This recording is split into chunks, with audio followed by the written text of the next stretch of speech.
अलकादी trust case में अदालत में पेश कर दिया गया है। नैब की 14 रोज की जिस्मानी रिमांड की इस्तदा की गई है। एहतसाब अदालत के जज मोहम्मद बशीर इस केस की समाअत कर रहे हैं। चेयरमैन तहरीक इंसाफ इमरान खान को अलकादी ट्रस्ट केस में जिनमें गिरफ्तारी अमल में आई थी, आज अदालत में पेश कर दिया गया है और नैब ने 14 रोज के जिस्मानी रिमांड की इस्तदा की है अदालत से।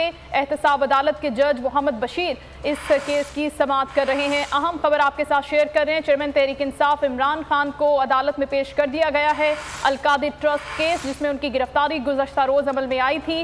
नैब की जानिब से उनके 14 रोज के जिस्मानी रिमांड की इस्तदा की गई है। अभी एहतसाब अदालत के जज मोहम्मद बशीर इस केस की समाअत कर रहे हैं। अलकादी ट्रस्ट के हवाले से जो केस चेयरमैन तहरीक इंसाफ इमरान खान पर कायम किया गया था और जिसमें उनकी गिरफ्तारी भी गुज़श्ता रोज अमल में आई थी, आज उनको पेश किया गया है और नैब ने 14 रोज के जिस्मानी रिमांड की इस्तदा की है। आपको आगाह कर रहे हैं अहम खबर के हवाले से। इमरान खान को अलकादी ट्रस्ट केस में अदालत में पेश कर दिया गया है और नैब ने 14 रोज के जिस्मानी रिमांड की इस्तदा की है।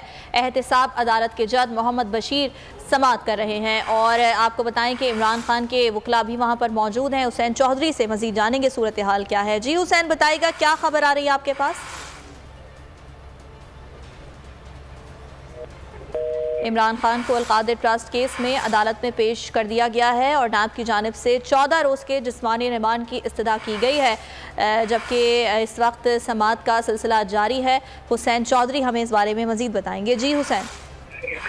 जी बिल्कुल, पुलिस लाइन में जो है वो दोनों अदालतें मुंतकिल कर दी गई थी और इमरान खान जो है वो उन्हें कमरे अदालत में पेश कर दिया गया है और एहतसाब अदालत के जज मोहम्मद